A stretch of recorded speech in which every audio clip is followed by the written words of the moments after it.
차가운 대리석 바닥. 한 여자가 찢어진 옷 사이로 드러난 발목을 부여잡고 주저앉아 있었습니다. 그 발목 위 선명한 초승달 모양의 점. 이게 말도 안 돼. 저택의 안주인이 그 점을 보는 순간 비명을 질렀습니다. 25년 전 흔적도 없이 사라진 딸의 유일한 표식. 그런데 왜 하필 이 초라한 여자의 발목에 똑같이 남아있는 걸까요? 대체 그날 무슨 일이 있었던 걸까요? 이 믿기 힘든 반전의 끝이 궁금하시다면 잠시만 구독 버튼을 눌러주세요. 평범해 보이는 사람들의 숨겨진 이야기를 전해드립니다. 자, 이제 시간을 되돌려 보겠습니다. 모든 것은 폭우가 쏟아지던 그날 밤에서 시작됐습니다. 돈 내놔, 한서진. 소주병이 머리 옆으로 스쳤습니다. 와장창, 여보, 제발. 우진이가. 닥쳐. 빚쟁이들이 내일 손목 자르러 온대. 남편 오민석이 서진의 머리채를 움켜쥐었습니다. 병원 월급 어디 숨겼어? 우진이 밥값이에요. 짝! 입안이 찢어졌습니다. 엄마. 시끄러워. 민석이 우진에게 손을 뻗는 순간 서진은 민석의 팔을 물어뜯었습니다. 으악! 서진은 우진을 안고 현관문을 박차고 나갔습니다. 죽여버린다. 뒤에서 발소리가 쿵쿵 쫓아왔습니다. 밖은 폭우였습니다. 서진은 맨발로 골목을 질주했습니다. 엄마, 무서워. 한서진. 서진은 좁은 골목으로 꺾어 들어갔습니다. 골목 끝 쓰레기 더미 뒤로 몸을 숨겼습니다. 서진은 우진의 입을 손으로 막았습니다. 쿵쿵쿵. 어디 갔어? 서진은 숨을 죽였습니다. 민석이 쓰레기통을 발로 차며 지나갔습니다. 찾으면 죽여버린다. 발소리가 멀어졌습니다. 한참 후 서진은 천천히 일어났습니다. 엄마, 춥고 배고파. 서진의 눈에서 눈물이 흘렀습니다. 갈 곳이 없었습니다.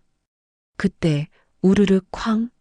천둥이 치며 번개가 하늘을 갈랐습니다. 전신주에 붙은 너덜너덜한 전단지. 서진은 비틀거리며 그것을 뜯어냈습니다. 빗물에 번진 글씨. 하지만 굵은 매직 글자는 선명했습니다. 청담동 긴급 간병인 구함. 식사 숙소 제공. 자녀 동반 가능. 식사, 숙소, 자녀 동반 가능. 서진의 손이 떨렸습니다. 청담동, 대한민국 상위 1%가 사는 곳. 까칠한 고용주. 매일 맞는 것보다 나았습니다. 서진은 전단지를 꼭 쥐었습니다. 우진아, 가자. 엄마가 따뜻한 밥 먹여줄게. 서진은 이를 악물었습니다. 그녀는 우진을 등에 업고 어둠 속을 걸어갔습니다. 희미한 빛이 보이는 곳을 향해. 지옥보다는 나았습니다. 청담동 언덕 위 거대한 철문. 서진은 떨리는 손가락으로 초인종을 눌렀습니다. 누구십니까? 전단지 보고 간병인 면접 왔습니다. 문 좀. 철문이 무겁게 열렸습니다. 서진은 우진을 업고 정원으로 절뚝이며 들어갔습니다. 웅장한 2층 양옥. 다른 세상이었습니다. 빳빳한 정장 차림의 중년 남자가 나왔습니다. 집사강, 뭐 하는 겁니까? 이런 차림으로. 죄송합니다. 일은 잘할 수 있습니다. 제발. 그때였습니다. 집사강, 무슨 소란이야? 2층 계단에서 차가운 목소리. 화려한 실크 가운을 입은 여자가 내려왔습니다. 백상그룹 안주인 김혜숙. 얼음 조각상처럼 차가웠습니다. 사모님, 면접 온다던 자가 아이까지 데려왔습니다. 아이. 김혜숙의 시선이 우진에게 고정되었습니다. 순간 그녀의 눈이 격렬하게 흔들렸습니다. 당장 내보내. 집안에서 아이 우는 소리 듣기 싫어. 우진이 놀라 울음을 터뜨렸습니다. 엄마, 무서워. 조용히 해. 우진아. 김혜숙은 귀를 막고 비명을 질렀습니다. 자기 딸은 죽어서 울지도 못하는데. 서진은 무릎을 꿇었습니다. 이마를 차가운 대리석 바닥에 눌렀습니다. 사모님, 제발. 이번 한 번만 살려주세요. 아이 없는 것처럼 하겠습니다. 서진의 이마에서 피가 흘렀습니다. 집사강이 경원을 부르려는 순간 기적이 일어났습니다. 우진이 울음을 뚝 그치고 김혜숙을 바라보았습니다. 할머니, 배고파요. 밥 주세요. 그 목소리, 그 큰 눈. 김혜숙은 숨이 멎었습니다. 25년 전 잃어버린 민지와 똑같았습니다. 환각일까요? 김혜숙의 다리가 떨렸습니다. 밤, 아이한테 먼저 밥 먹여. 시끄러워. 김혜숙은 차갑게 내뱉고 2층으로 올라갔습니다. 계단을 오르는 그녀의 어깨가 떨렸습니다. 죽었던 모성애가 꿈틀거렸습니다. 운이 좋군. 집사강은 혀를 찼습니다. 서진을 하인 숙소로 안내했습니다. 퀴퀴한 냄새, 좁은 방. 하지만 서진에겐 궁전이었습니다. 부엌 아주머니가 던져준 찬밥을 우진에게 먹이며 서진은 눈물을 삼켰습니다. 우진아, 이제 살았어. 그날 밤 서진은 우진을 재우고 멍든 팔을 감쌌습니다. 이 얼음 같은 성에서 살아남아야 한다고. 밖에서는 여전히 비가 내렸지만 서진의 가슴 속엔 작은 불씨가 타올랐습니다. 아슬아슬한 동거의 시작이었습니다. 일주일 후, 내일이 무슨 날인지 아나? 김혜숙 사모님이 부엌에 나타나 물었습니다. 서진은 새벽부터 멸치 육수를 우리다가 고개를 숙였습니다. 죄송합니다. 제가 온 지 얼마 안 돼서. 김혜숙은 식탁에 앉았습니다. 손에는 낡은 사진첩. 11월 15일 빨간 동그라미. 우리 딸 민지의 제사일이야. 김혜숙의 목소리가 떨렸습니다. 서진은 숨을 멈췄습니다. 딸 제사상을 차려줘. 최고급 재료로만. 한우 최상급 등심, 영광 법성포 조기, 백화점 특등품 과일. 서진은 침을 삼켰습니다. 1,000원짜리 컵라면도 아까워하는 우진이가 떠올랐습니다. 네, 정성껏 준비하겠습니다. 김혜숙이 검은 카드를 던졌습니다. 블랙카드, 가져가. 한 푼이라도 빼돌리면 쫓겨나. 서진의 손가락이 떨렸습니다. 이 카드 하나면 도박빚도, 우진 유치원비도. 네, 사모님. 11월 15일 저녁. 거실에는 웅장한 제사상이 차려졌습니다. 김이 모락모락 나는 밥, 윤기 흐르는 갈비찜. 서진은 입에 군침이 돌았지만 손 뗄 수 없었습니다. 다 차렸습니다. 검은 상복을 입은 김혜숙이 내려왔습니다. 이제 민지 얼굴이나 보자. 김혜숙은 장식장으로 걸어가 비단 보자기에 쌓인 액자를 꺼냈습니다. 1년에 단 한 번만 꺼내는 소중한 사진. 사모님, 제가 받을게요. 서진이 다가가 액자를 받으려 했습니다. 보자기가 미끄러지며 열렸습니다. 서진의 시선이 사진으로 향했습니다. 그 순간 심장이 쿵 내려앉았습니다. 4살쯤 된 여자아이가 환하게 웃고 있었습니다. 분홍색 원피스, 노란 실로 수놓인 토끼 무늬, 왼쪽 소매에 희미한 빨간 점. 서진이 들고 있던 은쟁반이 와르르 바닥에 떨어졌습니다. 뭐 하는 거야? 김혜숙의 비명이 들렸지만 서진은 아무것도 들리지 않았습니다. 단 하나뿐인 옷. 고아원 원장님이 부모를 찾을 수 있는 유일한 단서라고 했던 그 옷. 왜 이 아이가 그 옷을 입고 있는 걸까? 서진은 숨조차 쉴 수 없었습니다. 밤 11시. 서진은 별채 작은 방으로 몰래 들어갔습니다. 우진이 잠들어 있었습니다. 서진은 옷장 깊숙한 곳에서 퀴퀴한 보따리를 꺼냈습니다. 도박 남편이 집안 물건을 다 팔아치울 때도 목숨 걸고 지킨 보물. 제발 아니길. 보따리를 풀었습니다. 신문지 사이에서 낡은 옷이 나왔습니다. 형광등 불빛 아래 분홍색 원피스, 노란 실로 수놓인 토끼 무늬, 왼쪽 소매에 희미한 빨간 점, 똑같았습니다. 영정사진 속 아이의 옷과 완벽하게 일치했습니다. 서진은 입을 막았습니다. 내가 저 집안 딸? 말도 안 됐습니다. 아니야. 그럴 리 없어. 재벌가 딸이라니 드라마 같은 이야기. 그때였습니다. 삐걱. 방문이 열렸습니다. 서진은 옷을 등 뒤로 숨겼습니다. 긴 그림자. 집사강이었습니다. 뱀 같은 눈. 서진이 뭔가 숨기는 걸 놓치지 않았습니다. 이 밤중에 뭐 하는 거야? 아무것도 아닙니다. 뭘 숨겼어? 집사강이 방 안으로 들어왔습니다. 도둑질했나? 아닙니다. 서진은 필사적으로 옷을 감췄습니다. 집사강은 비웃었습니다. 이 집에서 수상한 짓 하면 내 손에 죽는다. 집사강이 사라졌습니다. 서진은 소름이 돋았습니다. 그는 알고 있었습니다. 서진이 중요한 비밀을 쥐고 있다는 걸. 서진은 옷을 옷장 바닥 틈에 깊이 밀어 넣었습니다.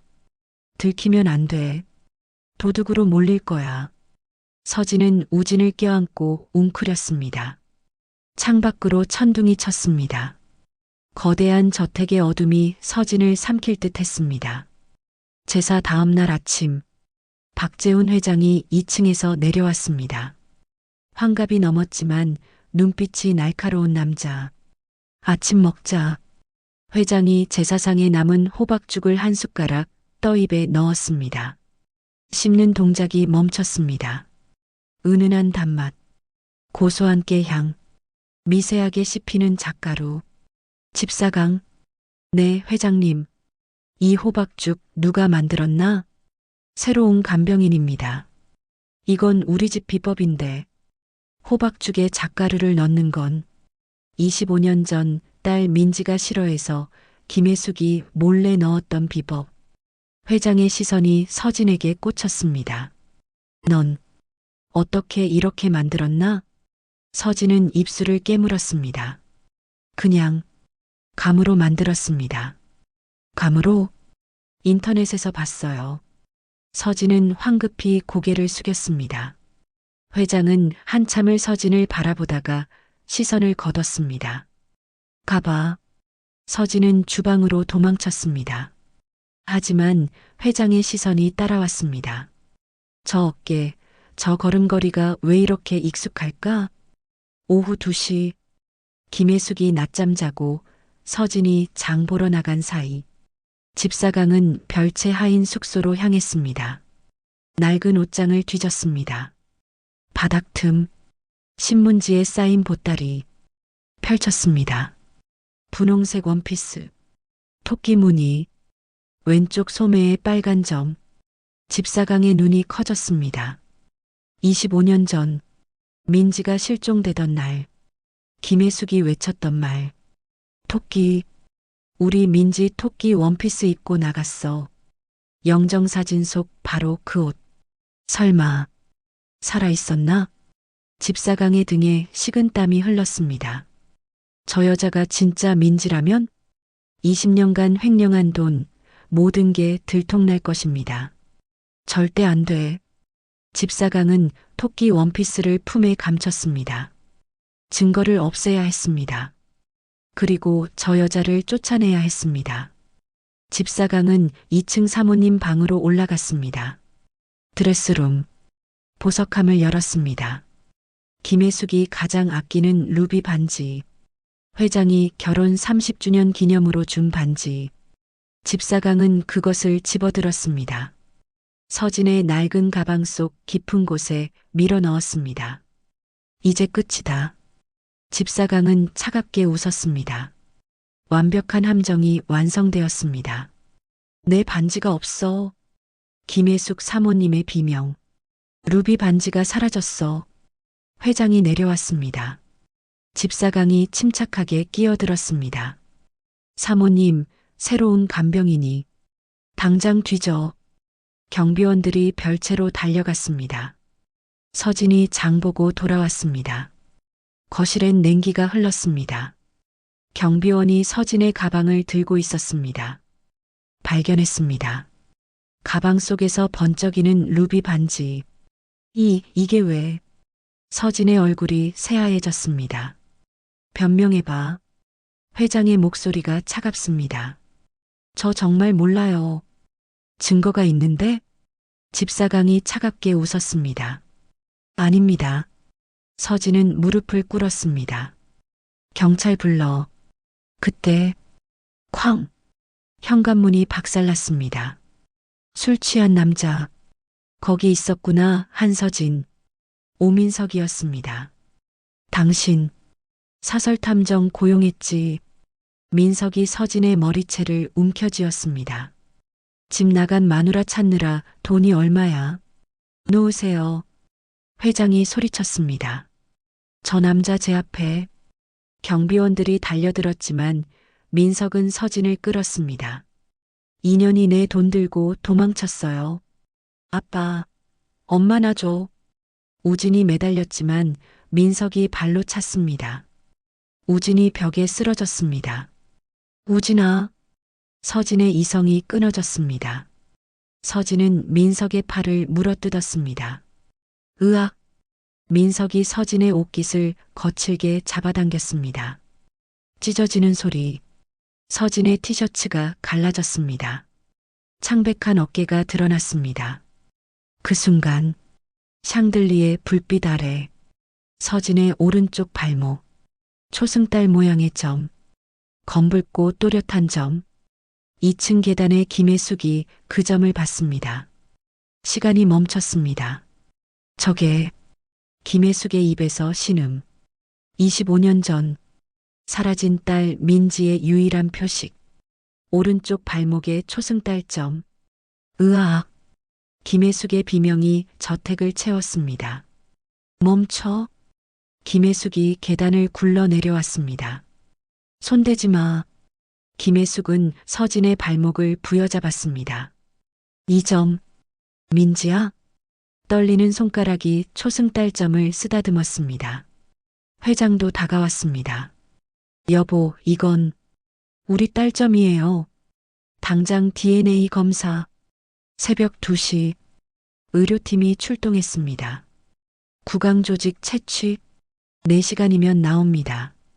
서진은 소파에 멍하니 앉았습니다. 김혜숙은 서진의 손을 꼭 쥐었습니다. 이번엔 절대 놓지 않아요. 집사강은 창백했습니다. 끝났다. 새벽 6시 초인종. 의료팀이 노란 봉투를 들고 왔습니다. 회장이 떨리는 손으로 열었습니다. 종이가 찢어지는 소리. 마지막 페이지. 친자관계 성립. 일치율 99.999%. 회장의 어깨가 흔들렸습니다. 신음이 터져 나왔습니다. 여보, 뭐래요? 김혜숙이 달려왔습니다. 회장은 종이를 내밀었습니다. 99.999%. 으악. 김혜숙이 쓰러졌습니다. 회장이 서진을 껴안았습니다. 민지야. 우리 딸. 아비가 미안하다. 서진도 울음을 터뜨렸습니다. 아빠, 엄마. 눈물이 쏟아졌습니다. 저버린 거 아니었죠? 아니야. 25년 동안 찾았어. 김혜숙이 기어와서 서진을 껴안았습니다. 미안해. 밥도 못 먹였어. 세 사람이 바닥에서 엉켜 울었습니다. 집사강이 뒷문으로 도망치려 했습니다. 집사강. 회장의 차가운 목소리. 내 방 뒤져봐. 경비원들이 집사강의 방을 수색했습니다. 금고, 분홍 토끼 원피스, 횡령 증거들, 25년간 3억 횡령, 증거은닉, 무고죄, 감옥에서 썩어. 집사강은 무릎이 꺾였습니다. 경찰이 끌고 나갔습니다. 오민석도 함께. 회장이 우진을 안아 올렸습니다. 외손자로구나. 김혜숙이 서진의 팔을 어루만졌습니다. 이제 다신 안 아프게 해줄게. 창밖으로 해가 떠올랐습니다. 얼음 같던 저택에 봄이 왔습니다. 1년 후 백상그룹 본사 백삼복지재단 신임이사 박민지입니다. 서진이 정장 차림으로 단상에 섰습니다. 더 이상 한서진이 아니었습니다. 박민지, 저는 25년간 고아로 살았습니다. 배고픔이 뭔지 압니다. 기자들이 카메라를 들이댔습니다. 약속합니다. 대한민국에서 버려지는 아이는 없을 겁니다. 박수. 회의실 뒤에서 김혜숙이 눈물을 닦았습니다. 회장이 그녀의 손을 잡았습니다. 우리 딸 다 컸네. 저녁. 백상가 저택 식탁. 따뜻한 호박죽. 할아버지, 맛있어요. 우진이 작가로 든 호박죽을 먹었습니다. 많이 먹어. 우리 적손. 회장이 우진의 머리를 쓰다듬었습니다. 백상그룹의 유일한 후계자. 민지가 미소 지었습니다. 우진아, 내일 엄마가 자랐던 고아원 갈 거야. 나도 갈게. 김혜숙이 끼어들었습니다. 다음 날, 사랑의 집 고아원. 이사님, 아이들이 민지에게 달려왔습니다. 다들 밥은 먹었어? 네. 오늘 갈비 나왔어요. 백삼복지재단이 후원한 급식. 원장 할머니가 휠체어를 타고 나왔습니다. 민지야. 원장님, 은혜 잊지 않았어요. 민지가 무릎 꿇고 원장의 손을 잡았습니다. 이 아이들 제가 책임질게요. 김혜숙도 다가와 원장의 손을 잡았습니다. 제 딸 살려주셔서 고맙습니다. 원장이 눈물을 흘렸습니다. 우진이 고아 아이들에게 장난감을 나눠줬습니다. 이거 내가 가지고 놀던 건데 너희 줄게. 고마워. 회장이 멀리서 바라보며 중얼거렸습니다. 딸을 잃었을 땐 세상이 끝난 줄 알았는데 이제 모든 아이가 우리 손주 같네요. 김혜숙이 남편의 팔짱을 꼈습니다. 민지가 고아원 마당에서 하늘을 올려다봤습니다. 파란 하늘. 25년 전도 이런 날이었을까요? 이제 알았습니다. 그날은 잃어버린 날이 아니라 살아남은 날이었습니다. 민지는 우진의 손을 잡았습니다. 엄마처럼 힘든 아이는 없을 거야. 저택으로 돌아가는 차 안. 엄마, 저기 무지개. 우진이 창밖을 가리켰습니다. 7빛깔 무지개가 하늘을 가로지르고 있었습니다. 민지는 미소 지었습니다. 폭풍이 지나간 뒤에 뜨는 무지개처럼 그녀의 인생에도 마침내 희망이 찾아왔습니다.